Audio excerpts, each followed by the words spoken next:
जब बात आती है भारत की तो लोगों के दिल में सबसे पहले दिल्ली याद आता है। उसी तरह जब बात आती है गर्मी की तो लोग अपने गांव की गर्मी, अपने शहर की गर्मी को छोड़कर दिल्ली की गर्मी को याद करते हैं। लेकिन सबसे बड़ा प्रश्न यह उठता है कि भारत इतना बड़ा है और इसी के साथ यहाँ पर भारत में थार रेगिस्तान है, वहाँ पर सबसे ज़्यादा गर्मी पड़नी चाहिए, लेकिन सबसे ज़्यादा गर्मी दिल्ली में ही क्यों पड़ती?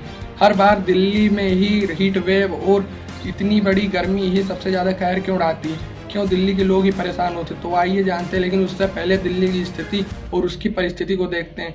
पर उससे भी पहले यही देखते हैं इसके कुछ पुराने और पिछले साल के रिकॉर्ड्स को।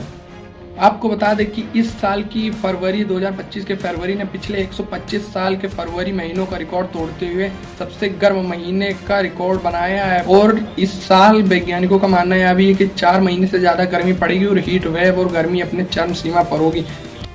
अब बात करते हैं दिल्ली के पिछले साल के रिकॉर्ड्स की। तो अकॉर्डिंग टू IMD, जिसने यह बताया कि 2025 का साल 2024 से ज़्यादा गर्म वाला होगा।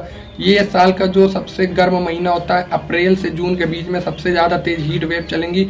और यहाँ पर जब सूरज एकदम सिर पर चमकता है और हीट वेव अपनी चरम सीमा पर चलती है और गर्मी के जो 3 से 4 घंटे होते हैं वो सबसे ज़्यादा तेज़ी से गर्म होंगे इस साल। हम सभी को पता है कि दिल्ली सबसे ज़्यादा गर्म होती है और भारत में सबसे जो गर्म दिन होता है वह दिल्ली में रिकॉर्ड किया जाता है। तो आइए अब जानते हैं दिल्ली में सबसे ज़्यादा गर्मी क्यों पड़ती है। दिल्ली में सबसे ज़्यादा गर्मी पड़ने की 4 चीज़ें सबसे मेन है, जिसे आप समझिएगा।